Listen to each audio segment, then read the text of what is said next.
Awesome. Welcome, everyone.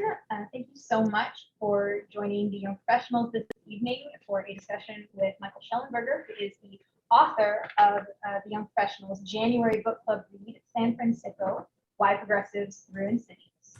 I'm going to give everyone just a few minutes to get online here and join the webinar. We will have until about 8 p.m. with Mr. Shellenberger. I am live here with members of the Young Professionals Book Club. Please wave to our virtual friends, everyone. Awesome. For those of you joining us virtually, first of all, thank you for taking the time out of your evening. And second of all, please go ahead and drop your questions for Mr. Shellenberger in the chat. I will be monitoring the chat as our time together progresses. I'll pull some of those questions if we have time. And otherwise, you'll be listening into our dialogue as the Young Professionals Book Club here talks to the author. So with that, I'll just ask Mr. Shellenberger to introduce himself briefly and then kick it back over to the group and start talking. Hi, I'm Michael Shellenberger. I'm the author of San Fransicko. Yay! You guys are very nice. Awesome. Well, you'll kind of hear my voice floating in the background. I'll mostly leave the camera on the group. To those assembled here, anybody want to kick things off with questions? Jump in. Yeah. So I was wondering, in your book, you address obviously, I guess kind of the human aspect of the homeless problem, but I was thinking about, and I know you have an environmental policy background, this is an issue as well with debris on the street, with fecal matter. That seems like there's an environmental nexus there. So I was wondering if in any of your work you've looked at combining environmental policy and some of this homelessness policy. What do you mean by combining? Also, I guess I'm wondering if has any environmental activists taken a look at this, or have, is there a way that we can use some environmental solutions about keeping clean cities, keeping organic matter, if you will, out of waters to also address this homelessness issue? Yeah. So first of all, thank you guys very much. I'm sorry I'm a little distracted. I just discovered that I just discovered accidentally that there's an illegal drug consumption site being operated by San Francisco city government, and I'm about to break the news. I'm about to get the scoop for it, but I'm a little shaken from it. It's pretty disturbing. There's really no, there is, yeah, I mean, there's environmental impacts, certainly, there's,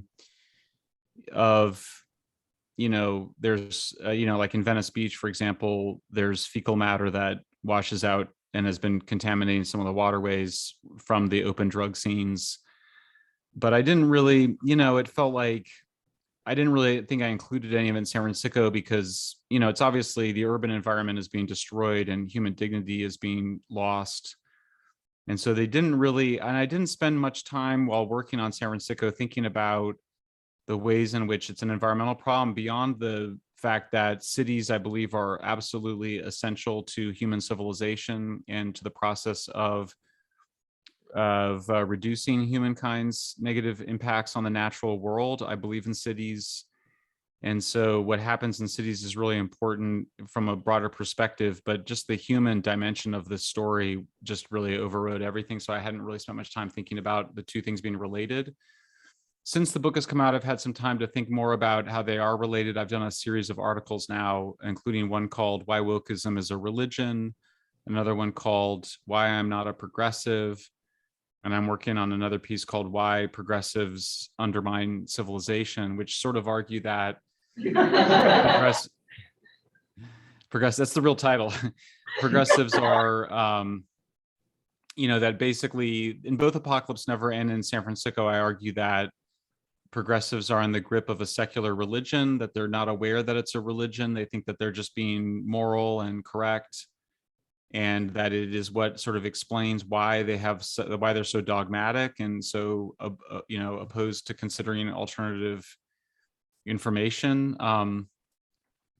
But yeah, I mean, mostly, in some ways, I just think the human dimension was really foregrounded.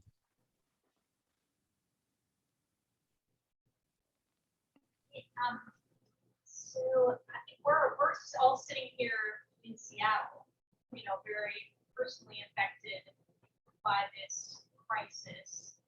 And I think we've seen the political winds changing here in our city, and also, you know, kind of more attention paid by political leaders kind of across the West Coast in the last couple of months. I don't know if perhaps in response to your book, or just because the situation has gotten so dire.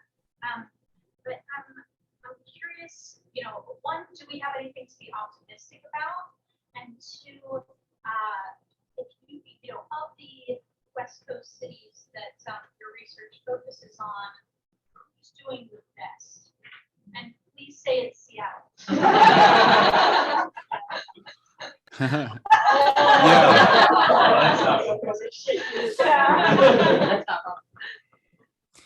Yeah, I mean, first of all, we're going to solve this problem. I mean, we're going to overcome this. There's no doubt about it. We have to. There's no alternative. There is a political response going on. It's happening quickly. It's going to speed up. COVID accelerated everything, and I've been writing about how the initial political response has actually come from maybe a surprising group, which is mostly Black and Latino Democrats. I've been talking a lot about London Breed, but also, of course, Eric Adams in New York. But now we see the two front-runner mayoral candidates in Los Angeles, which is obviously a much larger city than either Seattle or San Francisco. In some ways, is just much more important. Now, both of the front-runners, Karen Bass and Kevin De Leon, have come out for much stronger measures on dealing with the open drug scenes and the drug crisis. I think that's going to increase if Republicans can start to field some good candidates and be smart about this. They're going to put the Democrats on the defensive, and they're going to force a response. You know, it's two steps forward, one step back. I mean, I've been defending Mayor Breed in San Francisco because she started to do some stuff. On the other hand, I'm about to write a pretty critical piece where they've tried to sneak a consumption site into a linkage center, which is supposedly a place that's to get people into rehab, but it's just allowing people to smoke fentanyl, and I think normalizing fentanyl use. So it's going to take some time. You know, nobody's doing a good job. I don't really feel like I can really praise anybody. I can praise the politicians for starting to move a bit, but it's just resistance every step of the way. You know, if when we win, it'll be by defeating our opponents. It's not going to be because they're going to have to lose before they come around to seeing how mistaken they were. But the problem has spread. I mean, it's in Denver, you know, it's in Chicago, it's in Washington, D.C. There's open drug scenes in New York. I took photos of interviewed folks in all those places. Boston just shut down an open drug scene in Massachusetts and Cass Avenues. We'll see if they can make it stick. But yeah, I mean, it's I suspect that Seattle, San Francisco, LA, Portland are all going to sort of move in the right direction at the same time. They sort of will give each other, not because they're like on conference calls, like not like the mayors are on conference calls deciding to move, but it just changes in the media discourse. And so I think we will start to see some more changes soon. So your proposed Cal Psych model, so you have the existing bureaucracies and homeless industrial complex. How would you propose to implement the Cal Psych model where there is all these bureaucracies? You just say like burn it all to the ground and start fresh. Yeah, but don't burn it to the ground. So one of the mistakes, of course, that they've made in the past, progressives have shut down institutions before creating new ones. We shut down the psychiatric hospitals before creating the residential care facilities, and also got rid of the coercive measures that are often required to provide care for people with mental illness. So we don't want to burn it down as the first thing. But it should be Cal Psych or WaPsych if you were to start one in Washington. It should be a Skunk Works. The Skunk Works model, of course, is what Lockheed Martin created to get its best engineers out of a dysfunctional corporation. So this needs to start fresh. It needs to have a CEO of a new agency who reports directly to the governor. that agency would then either do contracts or hire people directly, including regional managers, a sort of, the best social workers, like you'd really want to get like the best and the brightest. And then you'd be pulling those people out of existing agencies, retraining them, teaching them the CalPsych way so that you get a culture of efficacy. What they call in the business strategy, sort of a flywheel or N-to-1. So you get this really highly functional CalPsych institution up and running, so that you can then absorb staff from other agencies into this new agency, and then the other agencies would gradually be withered away. That's the idea. It's not, in terms of examples of this, there's a lot of examples really in epochal periods, the 30s, the 60s and 70s, where you started to see these kinds of transformations of new institutions because the older institutions got corrupt. We're clearly long overdue for that. So that's the hope of it. But I do think almost every state needs it. Even in Massachusetts, where they have a much more functional system, there is still inefficiencies related to insufficient centralization. So anything to get done in our society, you have to have a hierarchy, particularly if you're dealing with the most difficult populations, which are people with serious mental illness and addiction. You need to have a hierarchical structure set up. I'll stop there. Hi, Michael, quick question. So your book's been out now for a few months. Have you had any city, state, government officials reach out to you to kind of seek your advice on their particular city situation or anything like that? Or has it been kind of a wall of silence? It's mostly, well, okay, so yeah, I mean, it's yes, I've had politicians reach out getting advice on their campaigns, which I provide to anybody that asks, as I consider it my duty. I have had some smaller city councils in Southern California, in Oregon. There was maybe somebody in Washington State. There's certainly also civic leaders. And then I don't know what's going on in San Francisco. I mean, basically, a subcontractor reached out to me. I was working on this big story about them, and then I went and discovered that they're operating this illegal consumption site. So I'm feeling a little like maybe they were trying to spin me. I don't want to be a conspiracy theorist, but they've been trying to manage me, at various ways. At first, they tried to just demonize me and ostracize me and suggest that I was wrong and had bad motivations. The book became it was a successful book and it's been selling. And so that quickly became untenable. Plus the situation has deteriorated so much that it appears that they tried to kind of reach out through a third party. I'm feeling annoyed with them because I feel like they didn't completely represent what they were doing. So it's a super dynamic environment is the short version of it. Yeah, well, first I just want to say thank you. I appreciated your book and your perspective a lot. And as someone who has loved ones who are affected by addiction, it sometimes feels like no one is listening to the people that have firsthand experience. And so I really appreciated the conclusions that you came to. But also, I was just curious if you were aware, well, it seems like you lean left, and correct me if I'm wrong. That's the impression I got from the book. I was just curious if you were aware that this is, at least from what I've seen, like a top 3 issue for conservatives. Our governor candidate for the Republican Party, Joshua Freed, this is one of his #1 issues, and he was laying out basically the exact same plan that you proposed. I'm slightly different of toward.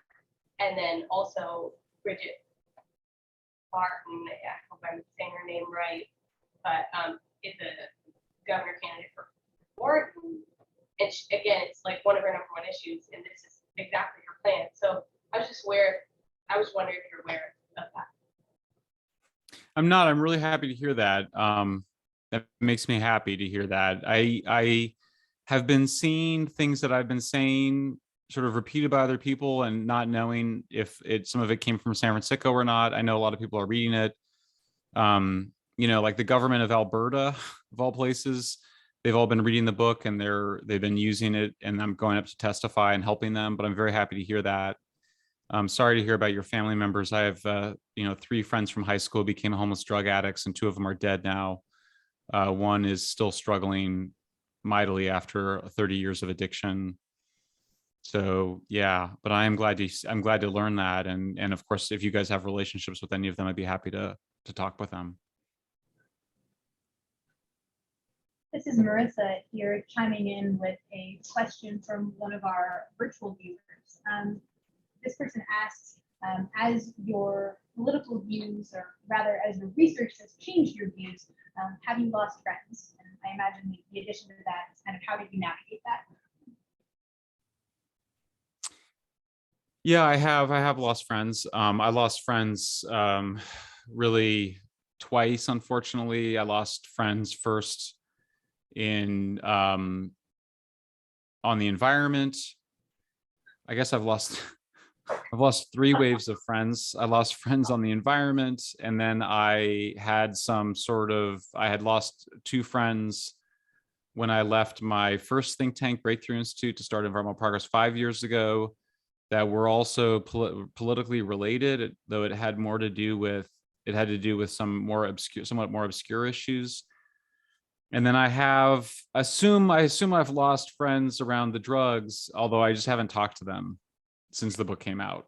So I don't know, but they've been very quiet. And how do I deal with it? I'm making new friends. That's how I'm dealing with it. It's not the easiest thing in the world, when you're 50 years old, to go and remake your friends. It's been hard. On the other hand, I've had a real joy making friends later in life, new friends, and I'm making friends with a lot of people that have been canceled before, some well-known writers that you've heard of. I'm finding them, I'm actually going and visiting them, and it's been really quite sweet, because when you're older and you're making friends and you're more deliberate about it, it's different than when you sort of fall into friendships, and so it's very sweet to have friends. And yeah, I mean, obviously, it's a testament to the extent to which I care about these issues that I'd be willing to lose friends over them, because it's not a pleasant experience at all. Any more questions from the group here right now? Okay, go first. Is anyone doing this well? In America, you gave a lot of examples of, Portugal and the Netherlands. And is anyone doing this well? And also, in Seattle, I think there have recently been a lot of sweeps of homeless camps / open drug scenes.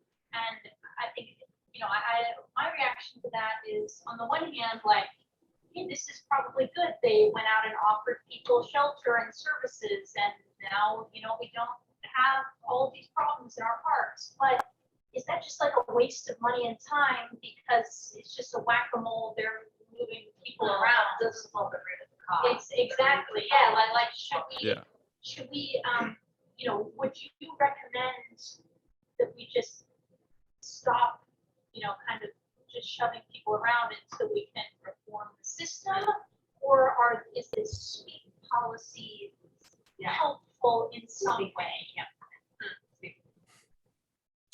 Yeah, it's a really interesting question. So on the first issue, I gave the case. I used Netherlands as the example because I wanted to use sort of the gold standard of a place that does the best job in terms of both being the most humane and also the most efficient. But I was just in Miami. Along the Miami boardwalk, I saw probably a dozen, street addicts in various states of psychosis. Often, I saw no open drug scenes / homeless encampments. Miami has done a better job to some extent, but every time I'm reluctant to point to some of these cities, because often then you learn, well, there's actually a fair number of addicts who are just kicking in jail, or mentally ill people in jail. I mean, the go-to for many kind of more conservative municipalities, has been just to incarcerate people with mental illness, which is not great. Heartbreaking, actually. In terms of arresting addicts and them kicking in jail, it's often the way that people have to get clean. It's not the best way to do it. It's much better to do it through detox and rehab and family reaffiliation. But in some ways, it saves people's lives. And so arresting addicts is a better alternative often than just letting them, die on the streets or die in hotel rooms. I think it's better to shut down the camps and chase people around a bit.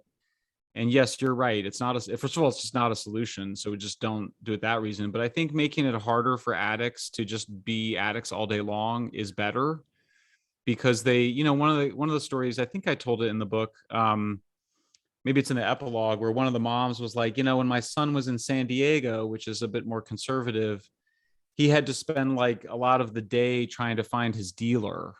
And if you spend all that time trying to find your dealer, that's just time where it's harder and the price should be higher, as opposed to living with your dealer on the street or in the encampment, or having drugs just delivered to you. We're seeing increasing amounts of psychosis by homeless people. We're seeing really dangerous, violent behaviors by people in psychotic states in all around the country. A lot of stuff I see a lot on social. People send me just tons and tons of stuff on social media.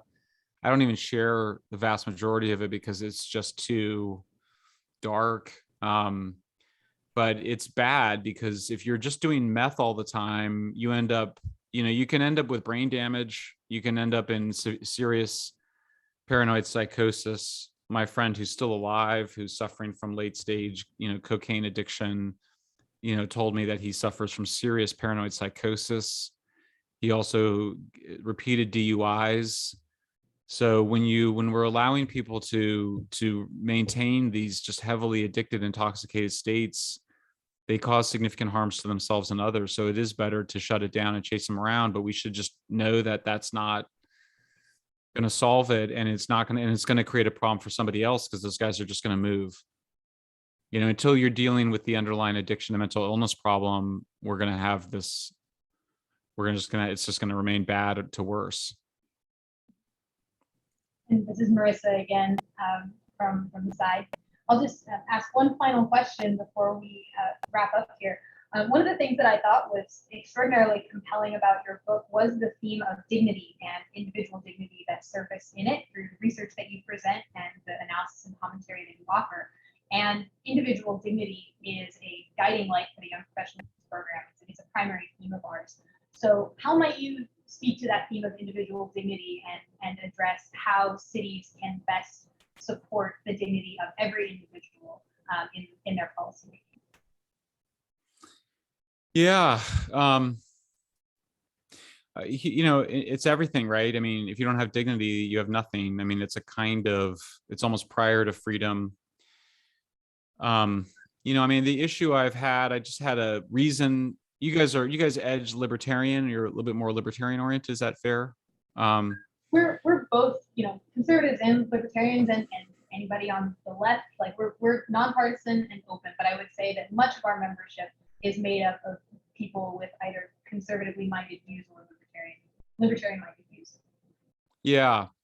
I mean, I just did a long Reason interview. Reason, the libertarian magazine, and my friend Zach Weisenmuller interviewed me, and we like each other, so it was not a real, knock him down, drag it out fight. But he was, he's just much more libertarian. And what I will say is that, I love my freedom. I mean, I need a lot of freedom in my employment and my personal life. I totally get it.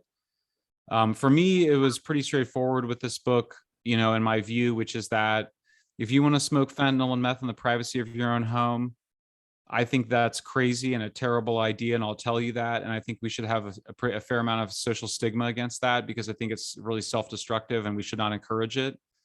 But I don't think we should spend any public resources arresting you or going after you. The place where the cry for help, the intervention needs to be made is in the public spaces. You can't smoke fentanyl or meth in public spaces. I just don't. You're not going to convince me that that's okay. I actually think that restrictions on alcohol and marijuana are absolutely justified. These are extremely heavy, powerful drugs. That should be very clear to our children, to our neighbors, that these are powerful, dangerous drugs. And if you're going to use them, you better be really careful. And if you cause harm doing those drugs, you're going to be prosecuted. And you're not allowed to do those drugs in the park, just like you're not allowed to sleep in the parks. You're not allowed to camp or defecate or abuse the parks.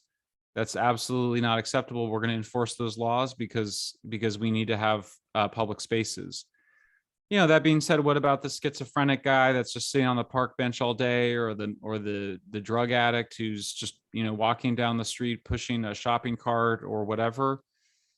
That's okay. I mean, that's not, it should, I don't think it should be illegal to be an addict. I also don't think you should just mandate people into rehab for their addiction or mental illness unless they're breaking the laws. And usually folks are breaking the law every day, many times a day in our cities. And so there's many, many opportunities to arrest people when they break these laws and get them the treatment they need. Again, protecting their freedom. If you would rather go to jail for committing the crimes, you can make that choice. I think there's some interesting questions. There's more interesting questions if you have an underlying psychiatric illness, whether you're really choosing that or not. But assuming that people are of mens rea, of the standard of being able to have the mental wherewithal to make a choice, then I think they can make the choice, but we're going to enforce the laws. So for me, that's where I kind of came down to it, is that I think in order to protect individual liberty, we should not be arresting people who appear to be undermining their own dignity. I think the right way to do that, because I just think that's a really hard line. I think the right way to do it is wait. And unfortunately, the sad thing is you should wait until they break the law. Now, my friend who is still struggling with drug addiction and homelessness has been breaking the law. He has multiple DUIs in multiple states, which really angers me. I have a daughter who's 16. If he killed my daughter, boy, that would not be okay. And so there needs to be something that gets him on probation. He has told multiple friends of ours that he needs to be on probation. So I'm really trying to push. I point out, you can have mass homelessness, you can have mass incarceration, or you can find some other way to help people. And I think those three ways are better policing, psychiatry, and probation. Obviously you don't want to violate people's liberties as much as you can, but if you violate the law and you're a suspect in a case or you've been sentenced, I don't see anything wrong with greater use of electronic monitoring. You have fewer of your liberties being violated if you have an ankle monitor than if you're in prison, and you can be at home with your kids, but also we can make sure that you're not going into open drug scenes. So I think there's a set of things that we can do that involve less restrictions on individual liberty while also protecting public safety and public spaces. And on that note, we will conclude there. Thank you so very much for taking time out of your evening to join us. Thanks so much, guys. Thanks for your encouragement. Stay in touch and good luck. Thank you so much. And thank you to all of our virtual attendees. Thank you to Emily, Anne, Debbie, John, Courtney, all of whom joined us this evening. Please go ahead and check out washingtonpolicy.org and also washingtonpolicy.org/young professionals for future WPC and YP events that are coming up. We've got exciting things in the future, including the Winter Social, including a virtual event with TK Coleman on February 15th. Look out for more information about all of that coming soon, and have a fabulous rest of your evening. Thank you.